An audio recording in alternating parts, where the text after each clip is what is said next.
jump back up to 70 or 100 or anything else. I'm going to be as conservative as I can. And that's what I very candidly told lawmakers. I will always err on the side of wanting to spend less than more, and I've appreciated their efforts in slashing even our own budget. Your major bills, the REGA bill and the ANGDA bill, aren't moving this year. What do you think about how the session is going for you? Well, it's going very well, and these are huge, huge initiatives. These are historic for Alaska. Look at Gretzky, the joint utility.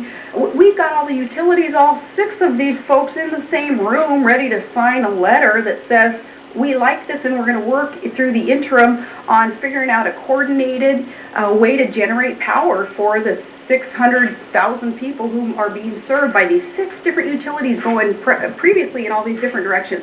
They're coming together on this, and that's what that bill is to do. Now, through the interim, working on the details in the bill, that's a healthy way to do this, and then expectation will be it passes next year. But very happy with the progress of Gretzky, and also even the ANGDA, the in-state progress there too. We need to see that $8 million back into our budget to help fund some of the efforts of ANGDA and the in-state gas line. But for the ANGDA expansion of its authority itself, and that's what that bill is all about, that's necessary also to make sure that ANGDA is within the law in the tasks that they're basically giving themselves to do. We want to make sure that everything's being done legally and in the light of day. We want to make sure that lawmakers are aware of what they're working on and approving what they're working on, and they do that by expanding the authority of ANGDA, and that's what that bill is all about. How was the run for vice president affected this session?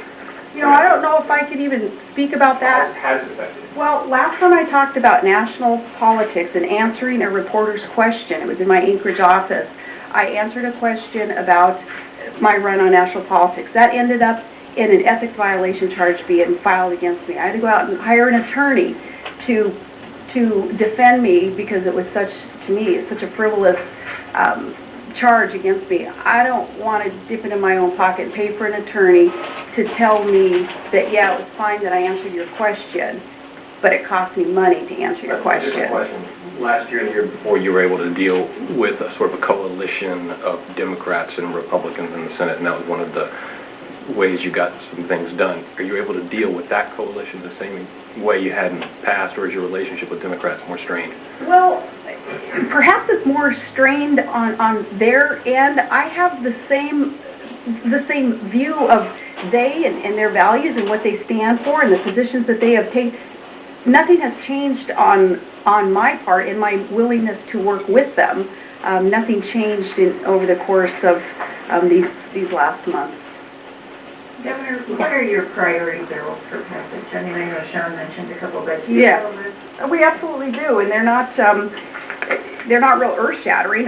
The priority bills that we have all have to do with consequences if they are not passed in '09, and we've talked with lawmakers about these quite often. In fact, yesterday met with leadership making sure that the rehire, and exempt positions bill passes, because that's affecting some individuals in our state whom we really need to keep on in state service, some in Department of Law and others who we need that bill passed. Student loans, the student loan program is adversely affected if that one doesn't pass.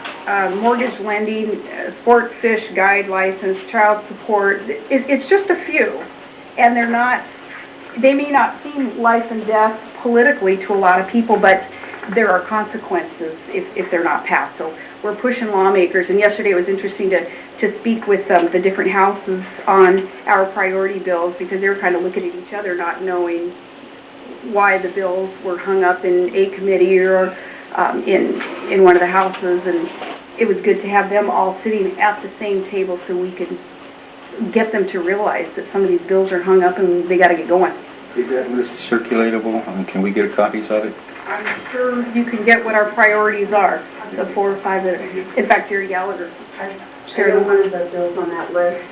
Jerry did share that list informally, and was Medicaid dental, continuing the Medicaid dental program. Is that one that you're pushing legislators to pass? Absolutely, and Hawker has realized that that's hung up in Stedman's committee right now, and they got to get that thing going. which I think was a revelation yesterday at that meeting also. It sounded like they didn't know why it was hung up, and they found out yesterday. The Commissioner of DEC is backing Representative Harris's bill that would give him unlimited, as far as timeframes go, power to waive the mixing zone requirement for cruise ships. Why are you supporting this bill? You know, I would rather see a time frame there to have a deadline to revisit, but I think at this point it's one of those where it may be as good as it gets where it is today. He's against the deadline. Now, why is he not following your advice? I'm telling you what I think ideally there would be a deadline, but let me finish, and that is that it's one of those bills where if our commissioner believes that at the end of the day, as this legislative session is winding down, that's as good as it's going to get, and you still get something out of it, that the commissioner is supportive of that. So he's opposing what you are saying you not want. opposing. Yes, he says he doesn't want a deadline. He opposed the amendments to add a I deadline. don't argue with you, but I wouldn't characterize it as opposing. I'm just telling you what ideally I would like to see. But you have to be pragmatic about this also, and we have to make sure that we get out of it as close to what it is that we want, and that's what our commissioner is working on. So is his... Yeah. Parental consent on your list? Pardon? Is parental consent on your list? Yes, it is. It is. It's there too, coming down to the compromise bill, and you know, I have to say at this point, knowing that there are just a matter of days left in the session, the compromise bill still allows parents to have involvement in an issue that is life-changing for their child, so I can support that compromise bill. Consent? Yes. That's not what we had hoped for, but it is what we would settle on at this point. Are you pushing the divestment bill, the Sudan divestment bill? Yeah, that's up today also. Yeah, is that going to be, where is it today? I'm sorry, which one? Divestment? Yes, divestment is continuing to move right now through the Senate. Senator French's bill has been amended to reflect essentially the governor's bill, and that one's moving. We're continuing to push it. In fact, it sounds like French totally eliminated their own language, put our language in there, and that's the bill that is moving. Yeah. It's one of those ones, too, where I don't care who gets credit. French, put your name on it. Let's just get the thing passed and do what we all believe is the right thing to do with that. What about an expansion of Denali Kid Care? Do you support that? Last year you came out at the end of session, I believe, in support of it, but it died at the very last minute on the House floor. And are you supporting it this year? It's in the House.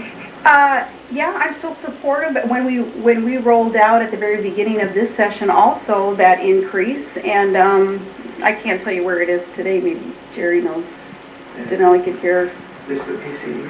No, Denali Kid Care. Denali Kid Care? I believe it passed the Senate. It's just a simple bill that increases eligibility from 175 Yeah. to 200%. And I support that. I don't know if that's going anywhere today, literally today, or if it's, you don't know either. I don't know. But no, I still support it. Governor, how is this session different from past ones, or is it? And, you know, this is your third session? It's a lot busier. It's a lot busier because we have so many more requests and things to filter through, and knowing that there's so much more scrutiny on our office now, more of an obligation, we believe, to say no to everything except being down here in Juneau for those first many weeks of session until we knew that things were rolling the way that they should be rolling. So just a lot busier just in those terms, with more requests of our time and a lot more scrutiny in what we're doing. It's a lot busier with more requests of our time. You don't necessarily mean from lawmakers, you mean from other places. From other places, from constituents, from lawmakers. Yeah, it's just a lot busier. You're going to Indiana, aren't you, this weekend, right? I am. Yep. I'll be gone for one day. I already have been on record with lawmakers on this. I told lawmakers, you know what, please don't make me feel that I have to ask you permission, lawmakers, to leave the capital city, but I will be gone for one day, and it's to attend a Children's Down Syndrome function and what I believe is the nation's largest pro-life dinner, and then a stopover where I'll be meeting either it's either TransCanada or one of the oil and gas. They're still finalizing that visit, but yeah, I will be gone for one day, and lawmakers already know that. Governor, we need to wrap this up, but you told me to remind you about the ice road. Yes, good news on Point Thompson with equipment rolling down the ice road today and the big rig following that equipment, and that is a win for Alaska. It's a win for the position that we took, and essentially, as it's been characterized as a hard line,